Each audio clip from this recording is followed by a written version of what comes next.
Hi friends, मैं हूं major और आज हम साइंस ट्रैक के उन टॉपिक्स के बारे में डिस्कस करेंगे जो जुलाई महीने में न्यूज़पेपर में चर्चा में रहे हैं। हम इसी प्रकार से अन्य सब्जेक्ट्स से रिलेटेड टॉपिक्स को भी मंथली वाइज डिस्कस करेंगे और इन टॉपिक्स के शॉर्ट नोट्स 2023-24 के जितने भी वनडे टाइप एग्जाम हैं जैसे एसएससी, सीपीओ, सीजीएल, आरओ और यहाँ तक कि आरएएस, यूपी पीसीएस, यूपीएससी के प्री एग्जाम को भी टारगेट करके बनाए गए हैं और आपको इनके नोट्स बनाने की आवश्यकता नहीं है। इनकी पीडीएफ हमारे टेलीग्राम चैनल गंतव्य आइस पर मिल जाएगी, जिसकी लिंक डिस्क्रिप्शन में दे दी गई है। तो शुरुआत करते हैं फ्रेंड्स अपने टॉपिक से। नॉन एल्कोहलिक फैटी लीवर ये एक डिजीज़ है जो लीवर में अतिरिक्त फैट के जमने से होती है और इससे गैस्ट्रो संबंधी डिजीज़ भी होती हैं जो शराब नहीं पीते हैं उनमें होती है, इसलिए इसे नॉन एल्कोहलिक भी कहते हैं। कभी कभी शराब पीने वालों में भी होती है और ये फाइब्रोसिस, सीरोसिस और लीवर कैंसर बनने का एक कारण भी है। नेक्स्ट है लेप्टोस्पाइरोसिस, बैक्टीरिया जनित संक्रमण है। इसका प्रसार बारिश के मौसम में चूहे और अन्य जीव जंतुओं के मलमूत्र का पानी और मिट्टी में संक्रमण से होता है। कभी कभी दूषित जल और खाद के संपर्क में आने से भी होता है। इसके लक्षण बुखार, मांसपेशियों में दर्द और गले में खराश होते हैं। नेक्स्ट है प्राइमरी अमीबिक मेनिंगो एंसेफलाइटिस, जिसे कहते हैं PAM के नाम से जाना जाता है। ये एक प्रोटोजन संक्रमण है, नेगलेरिया फाउलेरी के कारण होता है और नेगलेरिया फाउलेरी को ब्रेन ईटिंग अमीबा भी कहते हैं। हाल ही में केरल में एक बच्चे की मृत्यु हो गई थी, इसके कारण चर्चा में आया है। इसके लक्षण दर्द, बुखार, उल्टी ये शुरुआती लक्षण है और बाद में गर्दन में अकड़न, दौरे, हेलुसिनेशन, कोमा तक। बात करते हैं नेगलेरिया फाउलेरी की, इसे ब्रेन ईटिंग अमीबा भी कहते हैं और सिंगल कोशिका वाला सूक्ष्म जीव है। ये नाक से शरीर में प्रवेश करता है। झील, गर्म जल स्रोत और ख़राब रखरखाव वाले स्विमिंग पूल में पाया जाता है और केवल माइक्रोस्कोप से ही देख सकते हैं इसे। नेक्स्ट है सोराइसिस डिजीज़, एक स्किन डिजीज़ है जिसमें स्किन पर खुजली, लाल चकत्ते इत्यादि हो जाते हैं और इसका उपचार सिंथेटिक विटामिन D क्रीम के द्वारा होता है। नेक्स्ट है फिट्स इन फिट्स, इलाहाबाद में अभी न्यूज़ में आया था। ये डिजीज़ है, इसे बच्चे के पेट में बच्चा भी कहते हैं, तो इतना ही इम्पोर्टेंट है इसमें। नेक्स्ट है कैंडिडा ओरिश, उभरता हुआ मल्टी ड्रग रेजिस्टेंट अंडाकार आकृति का फंगस है जो कि WHO ने इसे क्रिटिकली प्रायोरिटी समूह के फंगल पैथोजन में वर्गीकृत किया है और कैंडिडा जीनस से संबंधित है और मनुष्यों में कैंडिडियासिस डिजीज करता है। वैज्ञानिकों ने दिल्ली के लावारिस कुत्तों के ईयर कैनाल में सुपर बग कैंडिडा ओरिस के पहले जीवित कल्चर्स का पता लगाया था। इसके कारण ये चर्चा में आया है और इसका होस्ट जो है वो कुत्ता होता है और मनुष्य में भी संक्रमण कर सकता है, इसलिए चिंता का विषय था। नेक्स्ट है CAMK2, मस्तिष्क में पाया जाने वाला विशिष्ट प्रोटीन होता है जिसकी अभी हाल ही में खोज हुई है और ये मेमोरी और सीखने की क्षमता में भूमिका निभाता है। नेक्स्ट इसी में है S-नाइट्रोसाइलेशन, एक प्रक्रिया है ये और जो वृद्ध इंसानों में धीमी हो जाती है जिससे मस्तिष्क प्रोटीन CAMK2 में बदलाव आता है। नेक्स्ट है MYC, BCL2 और BCL6, ये क्या है? विशिष्ट ऑन्कोजीन्स होते हैं। ऑन्कोजीन्स कैंसर कारक जीनों को ऑन्कोजीन्स कहते हैं और इनका मापन इम्यूनोहिस्टोकेमिस्ट्री के द्वारा होता है। BCL6 जो होता है ये कैंसर कोशिकाएं जो होती हैं उनको रोककर सुरक्षात्मक रूप में भूमिका निभाता है और BCL6 में ही MYC और BCL2 दोनों ऑन्कोजीन्स होते हैं। नेक्स्ट है PPR, हिमाचल प्रदेश के लाहौल और स्पीति जिले में लगभग इससे 60 भेड़ बकरियों की मृत्यु हो गई थी, इसके कारण चर्चा में आया था।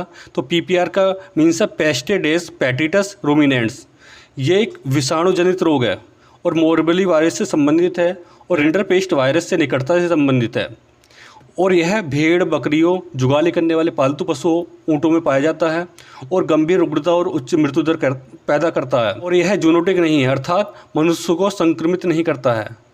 जूनोटिक उन्हें कहते हैं जो जानवरों से मनुष्यों में फैलता है रोग, तो उसे जूनोटिक कहते हैं। नेक्स्ट है एंटामोइबा मोस्कोवस्की, कोलकाता में एंटामोइबा मोस्कोवस्की के संक्रमण में वृद्धि हुई है, इसके कारण ये चर्चा में आया था और ये रोगजनक है, डायरिया का कारण बनता है। ऑक्सीजन की कमी वाले तलछटों से लेकर खारे पोखरों तालाबों में पाया जाता है। अमीबियासिस का कारण बनता है और ई स्टोलिटिका और एंटामोइबा डिस्पर्सिस रचनात्मक स्तर पर समानता प्रदर्शित करता है। नेक्स्ट है गुइलेन बेरे सिंड्रोम।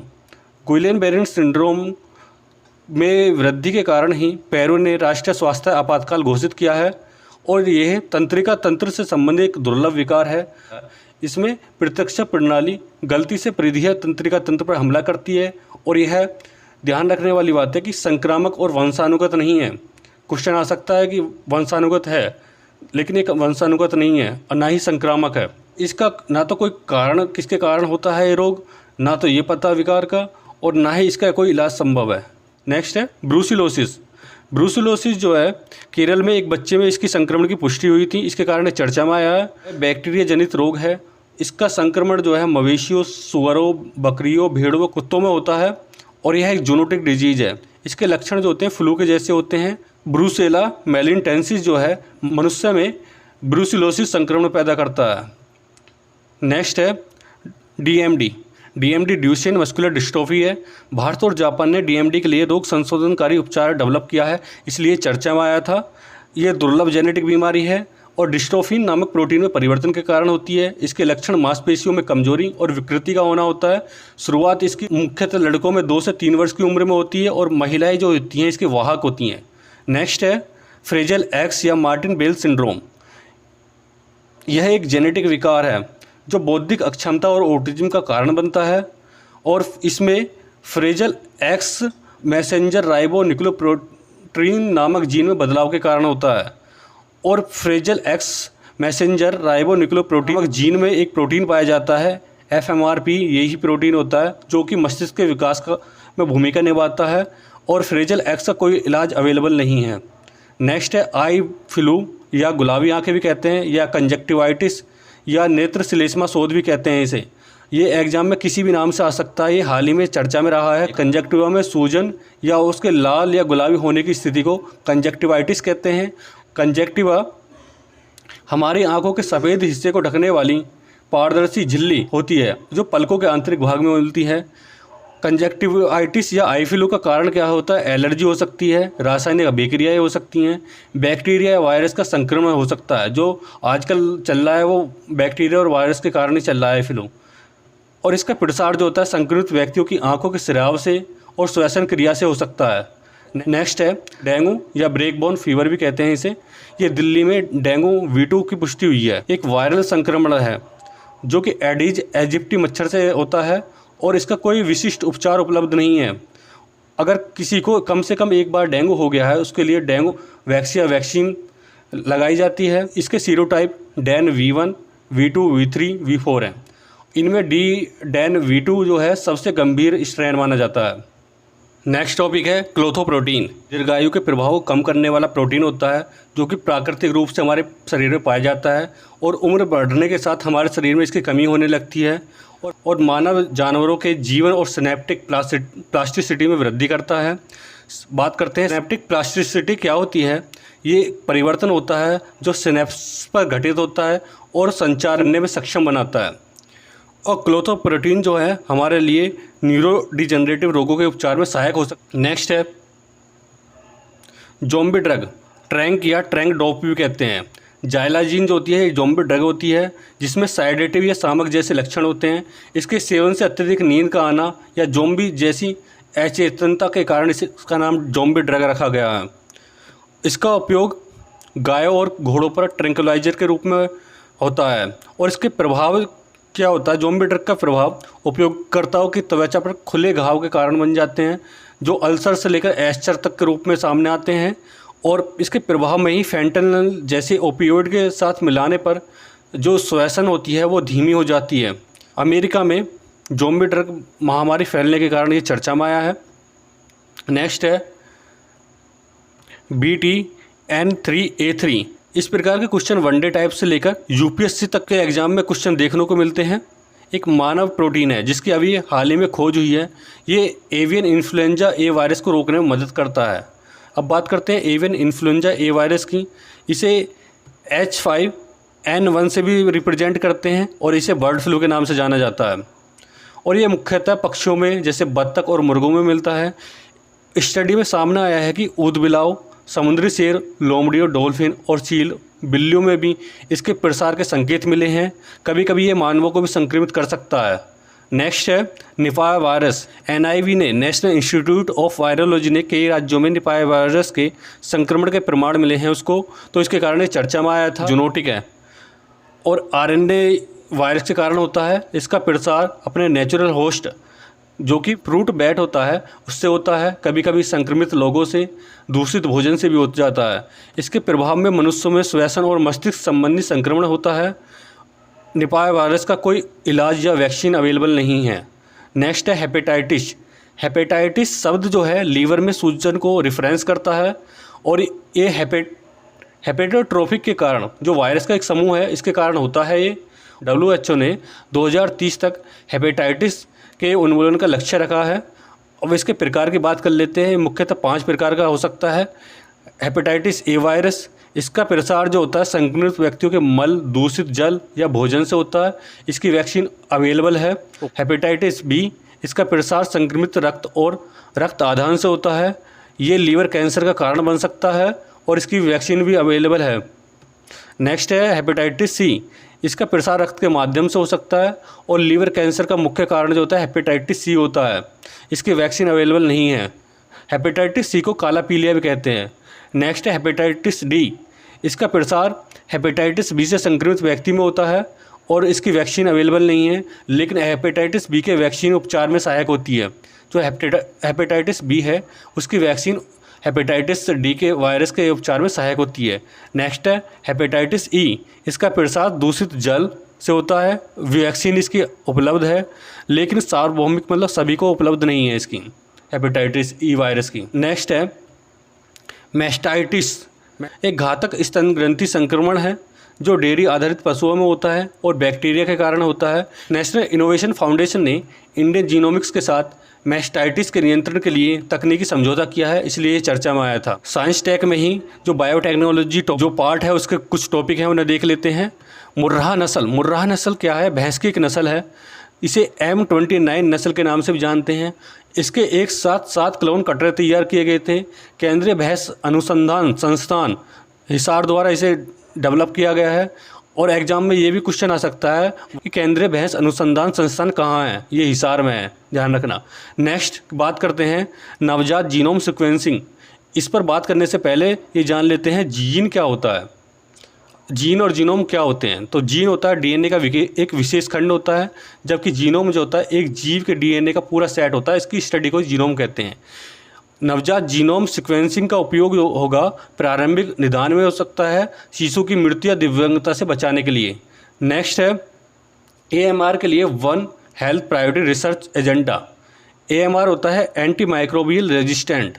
4 संस्थाएं हैं जिन्होंने मिलकर जारी किया है, वो है FAO, UNEP, WHO और WAH world animal health organization. ये एग्जाम के लिए इंपॉर्टेंट है। AMR एंटी माइक्रोबियल रेजिस्टेंट किन्हें कहते हैं जान लेते हैं। जो बैक्टीरिया, वायरस, कवक, परजीवी ये समय के साथ स्वयं में उत्परिवर्तन कर लेते हैं, म्यूटेशन कर लेते हैं, जिससे क्या होता है दवाओं का इन पर कोई इफेक्ट नहीं होता। इसको ही एंटी माइक्रोबियल रेजिस्टेंस कहते हैं। और one health priority research agenda का उद्देश्य क्या है? AMR में रिसर्च और इनोवेशन में वृद्धि करना। वन हेल्थ क्या होता है? मनुष्यों, पादपों, जानवरों, पारिस्थितिक तंत्रों का स्वास्थ्य का अध्ययन को ही वन हेल्थ अप्रोच कहा जाता है। नेक्स्ट है प्रीबायोटिक्स। कुछ प्रकार के फाइबर होते हैं जो पौधों में पाए जाते हैं और आंतों में लाभकारी बैक्टीरिया को प्रोत्साहित करते हैं और प्रतिदिन 5 ग्राम इनके सेवन की आवश्यकता होती है। सबसे अधिक प्रीबायोटिक्स की बात करते हैं कि किस में पाए जाते हैं, तो हरी सब्जियों में पाए जाते हैं, सूरजमुखी की गांठ में पाए जाते हैं, लहसुन में मिलते हैं और हरी प्याज जिसे लीक के नाम से जाना जाता है उसमें मिलते हैं और प्याज में पाए जाते हैं। और इनमें प्रति ग्राम में 100 से 240 mg तक मिलते हैं प्रीबायोटिक्स। इसे प्रोबायोटिक्स से कंफ्यूज मत करना, क्योंकि दूध से बने पदार्थों को प्रोबायोटिक्स कहते हैं, जबकि जो पौधों में पाए जाते हैं उन्हें प्रीबायोटिक कहते हैं। नेक्स्ट है हाइग्रो इलेक्ट्रिसिटी। आर्द्र वायु से बिजली उत्पन्न करने वाली तकनीक है। आर्द्र वायु अर्थात जल का गैसीय या वाष्प रूप को आर्द्र वायु कहते हैं। हाइग्रो इलेक्ट्रिसिटी का लाभ विशिष्ट तकनीक के रूप में हो सकता है और सस्टेनेबल सोर्स है एक प्रकार से। नेक्स्ट है स्पेक्ट्रोग्राफी। डिवाइस, ये डिवाइस भी कहते हैं, और इसका उपयोग किसी क्षेत्र में प्रदूषण बढ़ाने वाले वाहनों की संख्या का पता लगाने में और साथ ही गाड़ी से निकलने वाले प्रदूषण की रिपोर्ट तत्काल विभाग को सूचित करने में इसका उपयोग हो सकता है। इस डिवाइस का भी आविष्कार हुआ था, इसके कारण ये चर्चा में आया है। नेक्स्ट है POCT, point of care testing. यह एक 3D फोटो डिटेक्टर है जो यूरिनरी इन्फेक्शन का पता लगाने में सहायक होता है, और यूरिनरी इन्फेक्शन जो होता है क्लेब्सिएला मोनिया नामक बैक्टीरिया के कारण होता है। नेक्स्ट है बायोफोर्टिफिकेशन। खाद्य पदार्थों में पोषक तत्वों की ब्रांडिंग की प्रक्रिया को ही बायोफोर्टिफिकेशन कहते हैं। कृषि विज्ञान पद्धतियों में जैसे कि मृदा का प्रत्यक्ष उर्वरीकरण करना, जबकि पारंपरिक ब्रांडिंग में जेनेटिक इंजीनियरिंग, जीनोम एडिटिंग करना। बायोफोर्टिफिकेशन का लाभ सस्टेनेबल और लागत प्रभावी होता है। फोर्टिफिकेशन कहते हैं फसल कटाई के बाद की विधि को कहते हैं फोर्टिफिकेशन। चावल, तेल, नमक जैसे सामान्य खाद्य पदार्थों में आवश्यक सूक्ष्म पोषक तत्वों को मिलाया जाता है इसके अंतर्गत। नेक्स्ट है LSD, लिसर्जिक एसिड डायथाइलेमाइड। एक मादक पदार्थ है, ये गंधहीन, रंगहीन और स्वादहीन इसके फिजिकल कैरेक्टर होते हैं, और ये स्वास्थ्य पर गंभीर समस्याएं पैदा करता है। नेक्स्ट है भारी जल, जिसे हैवी वाटर भी कहते हैं। बेरियम या 1s2 या D से रिप्रेजेंट करते हैं। इसका उपयोग दबाव युक्त भारी जल रिएक्टरों में मॉडरेटर के रूप में होता है, और मेटाबॉलिज्म स्टडी में होता है। API एक्टिव फार्मास्यूटिकल इंग्रेडिएंट्स के निर्माण में होता है, और सेमीकंडक्टर इंडस्ट्री में होता है। नेक्स्ट है फ्लोर केमिकल्स।